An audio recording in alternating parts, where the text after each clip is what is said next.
More money, more players, more resources, but is this portal class actually different?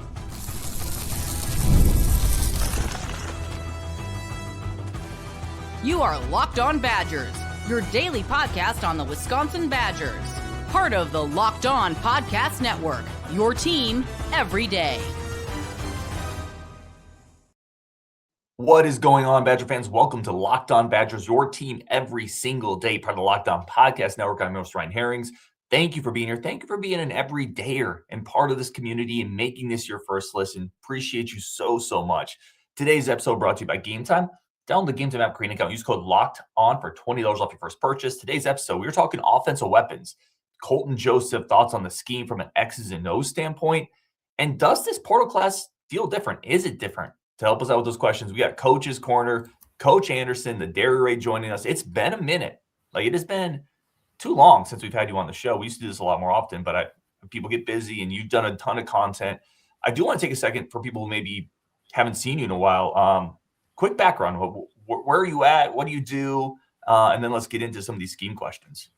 Yeah, well, first and foremost, grew up in Wisconsin, a Badger fan my whole life. Been coaching football for the past 25 years now, mostly in Europe. I live in Denmark currently. And when the whole regime change came in and the change in philosophy of Wisconsin football happened, just kind of so happened to change into my wheelhouse. And I started doing the Dairy Raid more as a dispelling the myths of modern offenses, modern defenses, et cetera. And it's just kind of built into just looking at Badgers football from an X's and O point of view, from how the players fit into the schemes and stuff like that. Because for me, that's where football really gets interesting, is the scheme and the system behind the players on the field. Well, I encourage everybody to go check out Dairy Raid. Go check out Coach Andersen. He's done a bunch of good content this portal season. Your Colton Joseph video was awesome. Just a breakdown of it. So highly recommend everybody go check out Coach Andersen and his work on the Dairy Raid. We'll link that as we always do. Coach, I want to start here. I've had a lot of fans reach out because we've covered the portal. You've covered the portal. And I've had a lot of fans say, well, listen, last year's class was a big class too. And 2 years ago, we liked that group. And 3 years ago, we liked that group. Does this year's haul feel different to you? Just on the surface, does it feel like they hit on more of their planet guys? Does it feel like a better group of talent? I think so. And I think you hit it there. It seems like a lot of these guys are more guys they wanted, not guys they settled for. I'm sure there was guys that they settled for, but there's a lot of guys in this class that other teams in the Big Ten would be happy to have. Florida State and Florida wanted Colton Joseph. The list goes on. And that is a welcome change. Money helps. And I think you can feel that the investment from the university is there finally. Maybe this is something that should have happened year one. I mean, you listen to what Kurt Signetti said when he came in. You see his 60-minute interview from before the national championship game. He basically came in and said, no, we ain't doing any of this crap anymore. And they hit the complete reset button, gave him the carte blanche. We didn't get that. This year, they went after the guys they wanted. They got a lot of them. They got guys who fit their system. They got production. And they got players who are from big-time programs, but with multiple years of eligibility. The difference between Bryce West and Jaden Ballard is you get a young guy at Ohio State looking for playing time who has 3 years of eligibility, not a guy who's been sitting on the bench behind NFL first-round draft picks for 4 years. That's a difference. And you get guys who have high upside who just haven't gotten a chance to play and still have eligibility from big-time programs. Yes, we got our small school guys like Domingo and Danitz, et cetera, but you finally get some big school pieces with eligibility, with talent that other teams wanted. Looking back at some of our classes, I don't think maybe we were in a huge amount of competition for a lot of them. We got them based on familiarity and ease of entry. This year, we fought for some guys and got them. Yeah, I think that's well said. I think the competition level was higher for some of these recruits because I think more schools wanted them. And listen, when you spend more money, you're going to get into some of those bigger battles. That's just how it works. Let's go Colton Joseph. I mentioned you did a really good breakdown of him. 30,000-foot view, what did you see on film with Colton Joseph? Why is he not a great fit for this Jeff Grimes scheme?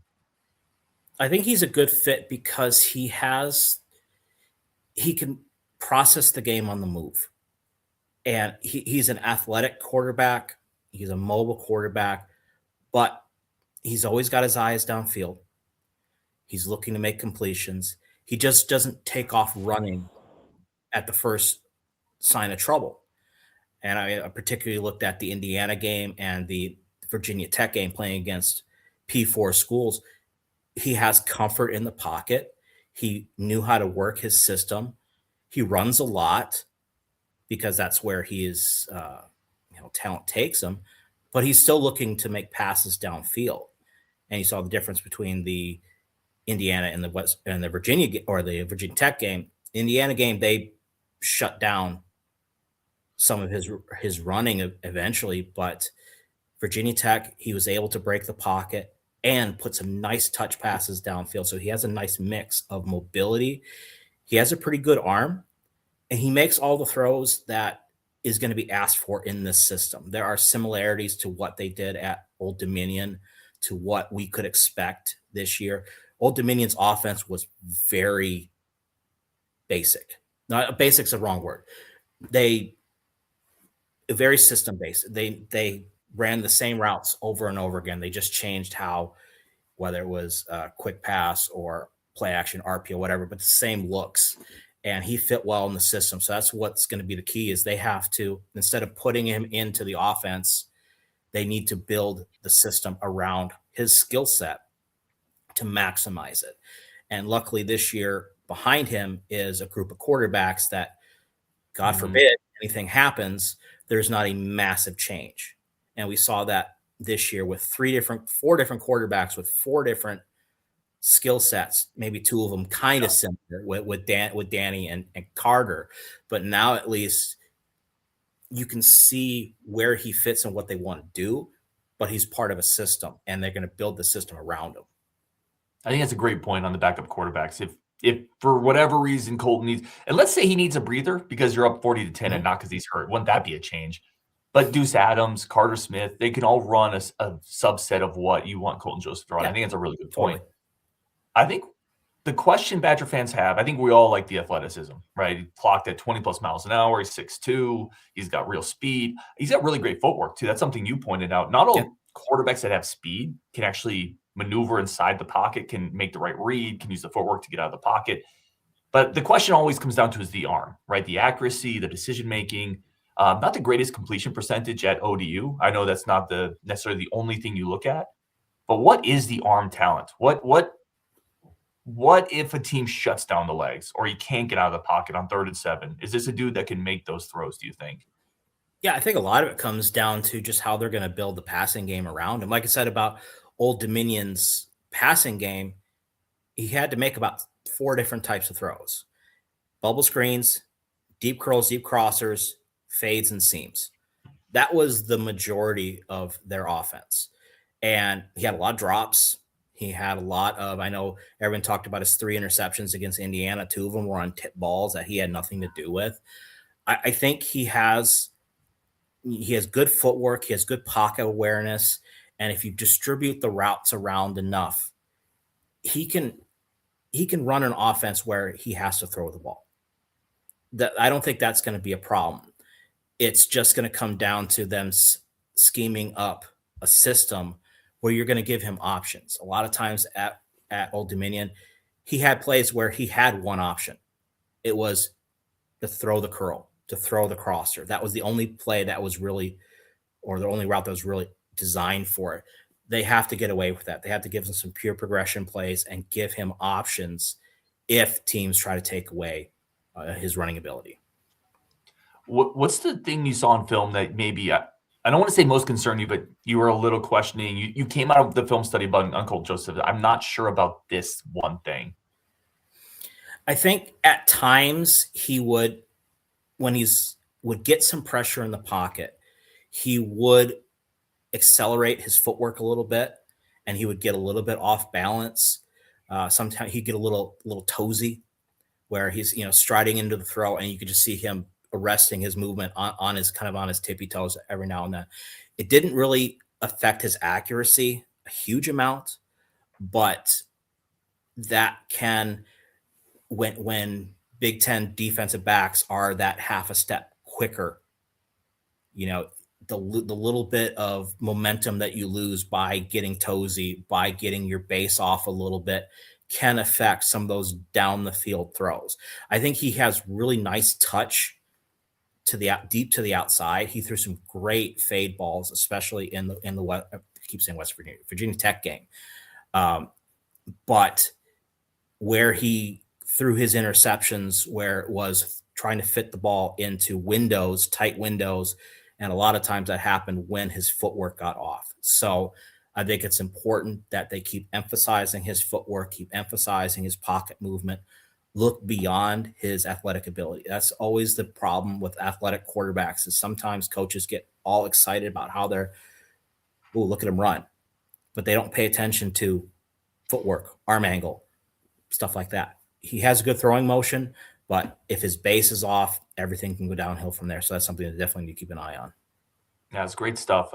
Last question here, Colton Joseph, because we got a bunch of ground we want to cover, mostly offensive today. Where would you tier him out among Badger quarterbacks? Not necessarily he's this guy, but if you have Russell Wilson at the top, Jack Cohn somewhere a couple rungs behind him, and Scott Tolzien, and then you have Alex Hornibrook underneath that, and then you have maybe Braden Locke. Where does he tier out to you in terms of where he could be? I mean, he's one of the more complete quarterbacks that we've had. A lot of our quarterbacks, with the exception of Russell Wilson. Russell Wilson is the anomaly, is the unicorn of the group. They all kind of had one thing that they were good at, and they were below average at everything else. He's got solid feet. He's got a good arm. I think that places him above a lot of people below Jack Cohn.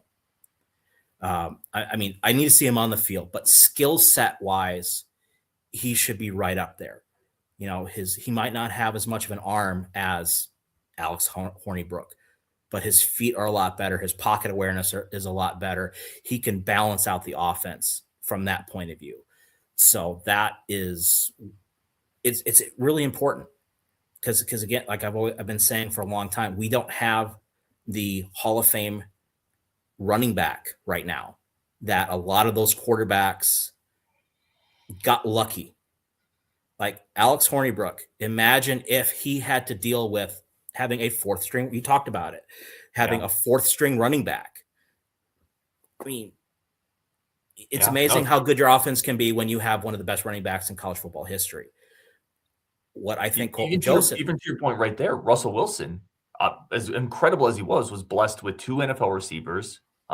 Monte Ball. That 2011 offense was stacked. That was the best offense we've ever had. And then he made it even better. And that's what I think Colton Joseph can do. He can elevate the people around him. And that is something we haven't had from the quarterback position in a long time, at least from a skill set point of view. We have to see him on the field. We have to see him against a Big Ten defense. But, looking at it from the outside right now, I like where he stacks up. Oh, that's awesome stuff. We're going to take a break here, come back. Right, Coach Andersen talked about the running back room. Let's talk about a key player coming in. Is he ready to be the alpha of this group in Madison? That's coming up next on Locked On Badgers. I'm Kalia Butler, host of Locked On Women's Basketball, and this is Mazda's Women's Basketball Snapshot, celebrating the work no highlight reel can ever capture. Number 1 ranked UConn dominated Tennessee 96-66, turning a halftime tie into a historic win and avenging last season's loss by delivering the largest margin in the rivalry's history. AZ Fudd had 27 points and Sarah Strong added 26 as the Huskies remain perfect on the season, reminding everyone why they are the reigning national champions. In the Big Ten, number 2 UCLA rolled past number 8 Iowa 88-65, powered by 22 points from Angela Dukelich and a huge advantage in the paint, staking their claim as a national threat. These moments are earned off the clock, those long before the lights ever come on. The sweat, the fakes, the doubt, the scrapes, and coming back for more every time. Mazda puts that same drive into every detail. Wins define the moment, putting in the work, that defines you. There's more to a Mazda because there's more to you. Coach, let's talk running backs. Let's talk Abu Sama, a guy I really like. I think he's going to be a fan favorite. He's been productive. He's been durable, plus 5 yards per carry at Iowa State. I like him between the tackles. I think he's a scheme fit. Am I crazy, or is he one of the best pickups that they landed this portal cycle? Oh, for sure. I mean, he's the most of the 3 running backs they brought in. He's the most complete, and that's something that the offense needs, because we've seen the last couple of years, the emphasis has been, whether it's coming from Fickle or the OC, they want to get that bell cow back again, the guy who can be in there on every down. And Sama has a really strong slashing kind of running style. He can get deep into the cut before he makes it, and in a system with like the wide zone where you're really trying to get those defenders to overflow and then make sudden changes of direction. He has really good sudden change of direction, really good lateral movement, and he doesn't get what I call pitter patter in the gap. He's going downhill and you just kind of see him skating back. He goes downhill. If there is resistance, he moves laterally. He finds the next gap. He goes. And even though we didn't see him run a lot of wide zone at Iowa State, I think he fits in scheme-wise very, very well, and could at least be a solid first and second down back. And then you got the other guys, hopefully, if they decide to go be maybe a little more by committee this year, which would probably be a good thing, as we've seen with health reasons lately. I think that would be a good start. Yeah, and we're going to talk a little bit about the overall running back room. And obviously, we got to hit on offensive line, which is paramount to how these backs play. But I do think Sama gives you a little bit of explosiveness in the running game that you haven't had in.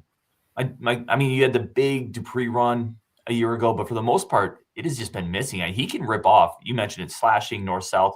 When he hits north-south, he'll run through arm tackles. He puts the foot in the dirt and just explodes out of it. I think he can slash off 15 to 20-yard runs this season. And I think that's a component of this offense that's been missing. And then you pair that. How does that pairing work with the Colton Joseph? Now you have that threat of that running back or that quarterback keeping it. I think those two work really well together. Absolutely. I mean, and that's the thing with, offenses these days. Quarterbacks can bring balance to an offense by more than just throwing the ball. The fact that he can throw, but the fact that he is a threat to Sama and Sama is a threat to him. Now defenses are in conflict of assignment. And if you can manipulate that conflict, first level, second level, third level, you can build a complete offense around 2 people, and then everyone else around can fit into the gaps. And I think between those, you can't just focus on one. If you try to take away Colton Joseph's running ability, Sama will gash you up the middle. And that's just how it's going to be. And that's a component that we've been missing. That's a component that you saw worked when we had Danny O'Neal and Carter Smith at times last year, where they brought some balance. But now you've got a back that I kind of feel like he can run into a pile and drive his feet a little bit and still come out on the other side. We didn't really have that last year, except when Gideon Atuka was out there. Yeah. Other than that, very. I like the running style are not similar, but the results are the same, and that's it doesn't surprise me that Gideon became. You could see how well he fit in the system, and I think Abu Sama is the same way. Yeah, I think it's a really good comparison just in terms of scheme fit. Papa Rob on the Discord, which running back is your favorite out of this group? I mean, we just talked about Sama. Maybe it's Sama, but how do you see if it's not him, if it's Dupree or someone else? Let me know. But then how do you see kind of this 4-headed monster? Maybe you got Palmer, Jackson, Sama, and Darian Dupree. How do you see that shaking out this year? I really like Palmer. I do too. Exactly, and you saw, that didn't get a huge amount of playing time, but the games he did, I know the North Carolina game, he's got that ability to just bend it back. Where like kind of the same thing with Sama. Sama will go deep into the cut, put his foot in the ground, and go. Palmer will get deep into the cut, put his foot in the ground, and then turn on a dime and go to the other sideline. And that kind of just jitterbug kind of footwork it's a nice balance. He can catch the ball out of the backfield, which is important. Brian Jackson's a bruiser. And I think if you just think of those three, you've got a really good balance running back. And then you add Darren Dupree on top of it, who's got a little bit of that slashing ability, but gives you the receiving ability. And so it's a solid group. And but the big thing with it, I hope they take advantage of it instead of just relying on one guy. I hope they find a way to use more than one guy, because you saw Osama, as good as he was never the guy. He was one of two or three. And that's how you keep your backs fresh. That's how you keep your system fresh. That's how you keep it. If one guy goes down, your offense just doesn't completely tank because you build a system around your depth chart. Let me give you the Ryan depth chart, the Ryan thoughts, how this is going to work. Can you tell me where you disagree or agree? I think Sama's your guy, your number one. He primarily first down, second down running back. I think Jackson is your power guy, third and short, third and goal, red zone. Certainly also spell Sama at times, but I think he's your power guy. And then I kind of think Palmer and Dupree are competing for third down reps. Yeah, I would say that. I think also because there really isn't that definitive slot guy in the way that Jeff Grimes uses the slot as your jet sweep motion, the Deebo Samuels type guy. I think Dupree could and maybe should be that guy. So he is going to find extra reps there. But I think Palmer is going to steal some reps.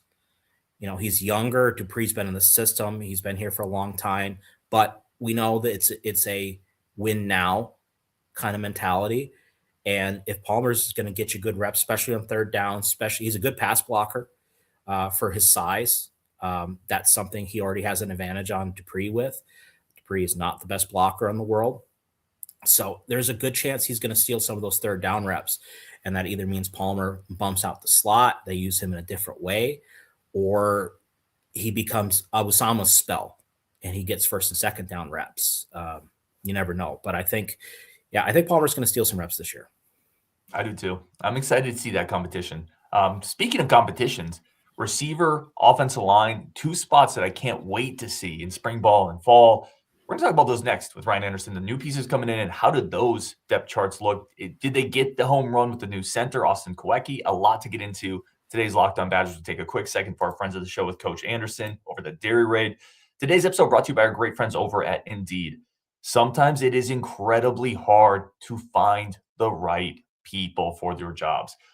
Whether it's about finding the right candidate, whether it's about finding the person with the right background, you need somebody who can actually help your business to move forward. You're not just trying to fill a seat. You need somebody who has a candidate that has what you're looking for. Indeed sponsored jobs is the move right now, because instead of how it kind of works now is you kind of flip through a bunch of resumes, hope that the right person applied, and you're wasting a bunch of time talking to a bunch of people that quite frankly probably have no business applying for your job in the first place. They don't have the skills, the certifications, maybe they don't have the location. That's where Indeed helps you with quality candidates by boosting your job listing to the people that can actually do your job in the places you need it done. If I was hiring, I wouldn't want someone who can just help. I want somebody who has real experience that can accelerate what we're doing, that can really bring it to the next level. I need a 5-star recruit. I need a 5-star candidate. And that's where Indeed's going to come in. Saves you time because you're spending less energy sorting through mismatches. With Sponsored Job, your post gets seen by candidates who are actually a fit. And here's a stat that says it all. We're all about stats on the Locked On Network. In the minute I've been talking to you, companies like yours have made 27 hires on Indeed, according to Indeed data worldwide. So if you're hiring, spend less time searching, more time interviewing candidates who check all of your boxes with Indeed sponsored jobs. Today's episode also brought to you by our incredible friends over at Game Time. Let's do more things in life. I always talk about this, and this is something I'm trying to do more of in 2026. I might have a cruise coming up. That's exciting. Let's do more things in life. Game Time can help you get there. And let's talk NBA specifically. The season's going on. Trade market's going crazy. And there's nothing like being in an NBA arena. The crowd, the energy, the moments. Getting tickets, though, sometimes that can be stressful. That's why Game Time has become the go-to app for scoring tickets fast without the hassle. It puts the advantage back where it belongs, with the fans. Pull up the Game Time app, see upcoming NBA games, tickets locked in within minutes, being able to see the view of your seat before buying the tickets make the decisions easy. Take the guesswork out of buying NBA tickets with Game Time. Download the Game Time app, create an account, use code LOCKED ON for $20 off your first purchase. That's code LOCKED for LOCKEDON for $20 off. Download the Game Time app today. And remember it's gametime.co, not .com. All right, Coach, let's talk receivers, man. Maybe we start our offensive line, because I love Austin Kawecki, and for 3 years we haven't been able to snap the ball. Obviously, that's a bit of an overstatement, but that's, as a Badger fan, that's what it feels like. What are we getting in Austin Kawecki? Are we overly excited just because it feels like a capable center, or is this actually an above average Big Ten starting center they're bringing in? I think first of all, he is a system fit. He is a wide zone run center. He has the ability to snap. He's a right-handed snapper. He can snap, step to his right, and wall off a 3-tech to his right. He's also got the strength that he can turn and down block a guy next to him. He moves really good in space, getting to the second level and knowing how to block a guy in the second level. You know, we had guys last year, some of the guys that we thought were our best offensive linemen look like wounded muskoxes when they were in open space. Some of them are playing at Indiana right now. As good as they are, they don't know how to move in space. Kawecki knows how to move in space. And that is important when you run a scheme that is trying to threaten the defense from sideline to sideline. That's huge. He's a pretty solid pass blocker in the middle. He's got good feet. And normally you don't think about feet and quickness and balance with an offensive lineman, but it's more than just being a big bruiser. You know, you can, in the reps that I've seen him, I don't see him getting off balance. And when I do, I see him reestablishing his balance. You know, the easiest way to see how good Kawecki is doing, go look up his running. You know, they didn't have a great season, but look up Rodney Fields, the starting running back from Oklahoma State. Go watch his highlight film and then watch where Kawecki is on every single play. He's either the guy springing it or he's the guy setting it up. And we haven't had that. When Jake Renfro was healthy, things were solid, but he still didn't move that great, probably because his legs weren't, that great. Here, snapping is second nature. We don't need to worry about it, but he is what you need in the middle of this offense. I love everything you said there. And I'll just add on a term I've been using this offseason. I used it with Javon Robinson at corner. I've used it with Marvin Burks at safety. I've used it with Kawecki. In some spots, you just need an adult. You just need a guy who knows exactly what to do, how to do it, where to go. You need an adult at center. You need an adult at free safety. You need at least one adult at corner. I'm just so excited to get a guy with veteran experience. He's going to be plug and play. I think it's a great addition. How about the rest of this offensive line? I mean, we're not going to spend a ton of time deep diving on it, but if you had to just kind of pick out what you think this starting five could look like, obviously you have a couple guys locked in. I think Kevin Haywood's almost certainly locked in at left tackle. Kawecki is locked in at center. Where do you see those other three spots kind of filling in? Yeah, I think at guard, Cubberly and I think Mandel are going to be your two guards with Cherry probably in there. Lucas Simmons, he's a kid I've been following for a long time. He's Swedish. I know his dad. Right? Met him many, many years ago. So he's a kid that I've seen for years, just absolutely being a mammoth at the international level over here. He's 6'8", over 300 pounds, and he moves so well in space. So for me, the real interesting thing is where they're going to – they got the two – I think the two tackles are going to be Haywood and Simmons.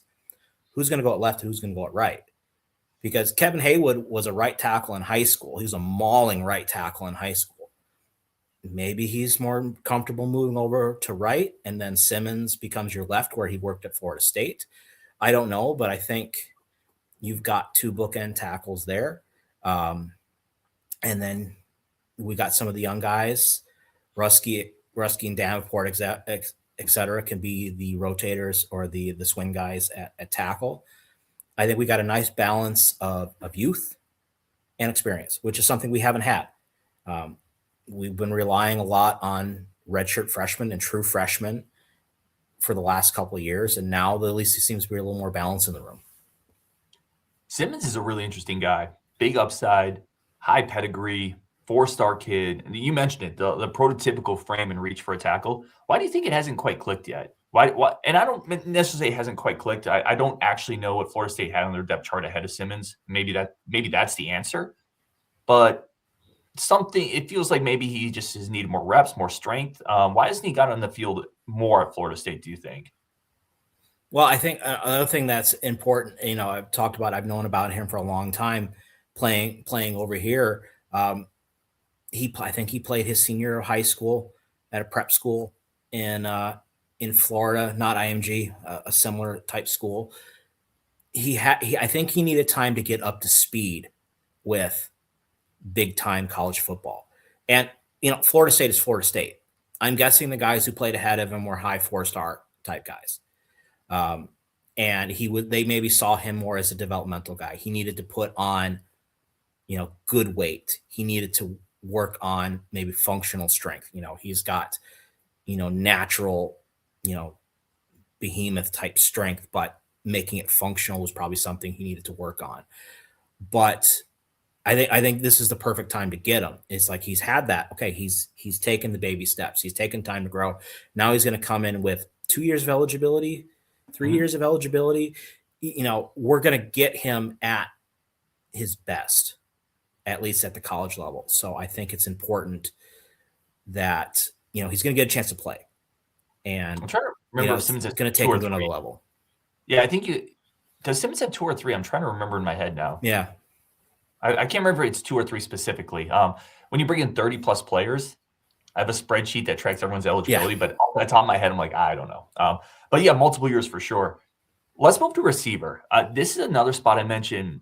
Offensive line to me, cornerback, and receiver are 3 spots I am fascinated by to be able to watch, to be able to see the competition, to be able to see who goes where.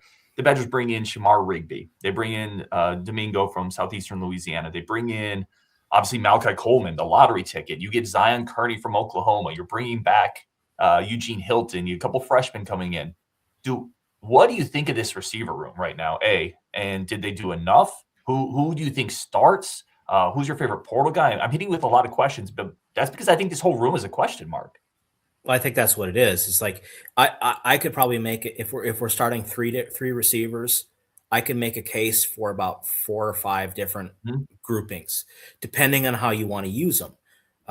We talked earlier about the not having the traditional slot guy. You've got you don't got the scat backs, the Wes Welker, Tyreek Hill type.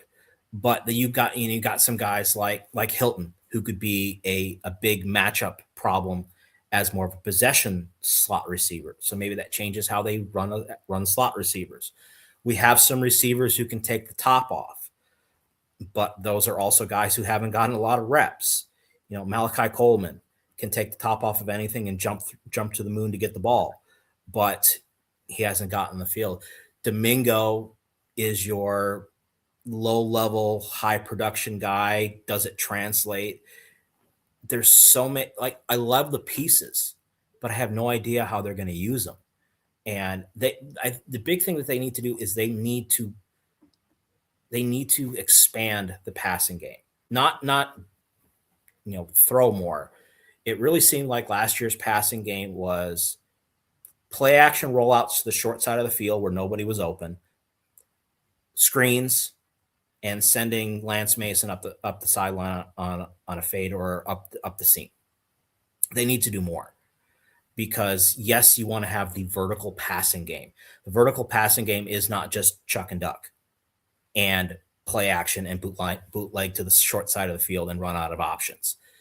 They need to do more. And with all these different receivers who have different skill sets, maybe you have guys, I think Eugene Hilton, if they find a way to use him in that intermediate passing game, get him up the seam, have him running curls, crossing routes, etc. He could be the possession side of maybe like a Will Pauling. Not he's a different body type, but take those kind of throws.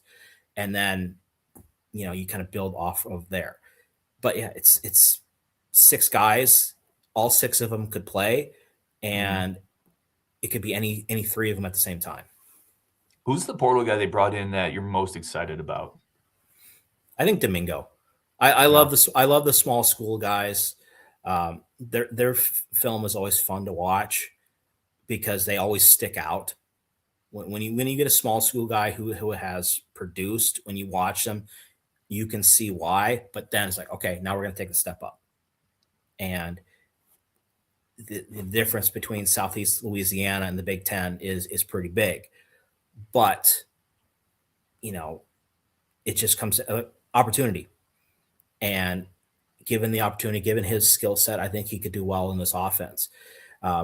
Because I think for me, there's less questions about him because I can go and watch it. And him, there's film. And yes, it's Southeast Louisiana, but he had 2 catches against LSU this year. He had 16 yards of reception, I think, on those 2 catches, if I'm not mistaken. So production, I think, is there. Maybe the ceiling is a little bit lower than Kearney or Malachi Coleman, but I think he's going to be the most steady of the group. Yeah, I think that's a good take there. And Signetti talks about that kind of stuff a lot, right? Go find productive guys that have good film and a good frame, and then we'll work with them. They're fine. Mm-hmm. That's what Domingo is. Red zone guy. I like his ability to catch outside his frame. I want to finish on the slot question, and you hit on this a little bit for sure. And I thought maybe Hilton could be kind of a bigger slot, and you mentioned that possession slot. They still have Tyrell Henry, and I almost wonder, sometimes trust what coaches do, right? If they don't go out and get a really shifty, small slot guy, they liked Henry last year. You just had Tretch. You paid Tretch money.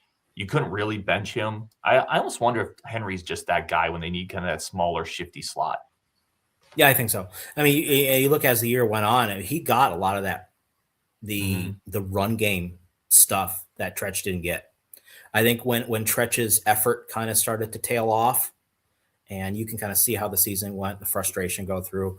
Henry has 1 speed, and he probably is the reason why he got dinged up a little bit. But I think he could be your jet sweep, your put him in the backfield type guy.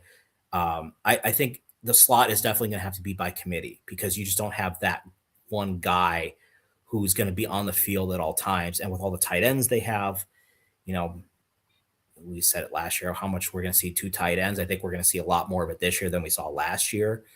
But if you need that gadget guy, it's going to be Henry. I love it. Coach, as always, awesome for you to jump back in. I think we're going to do a defensive show as well, where we kind of go over all the defensive guys coming in. Where can people, I mentioned at the beginning, but again, where can people find your channel? What do you got coming out next? Yeah, everything is the Dairy Raid on YouTube. Got the breakdowns of the running backs, Colton Joseph, talking about some of the other guys.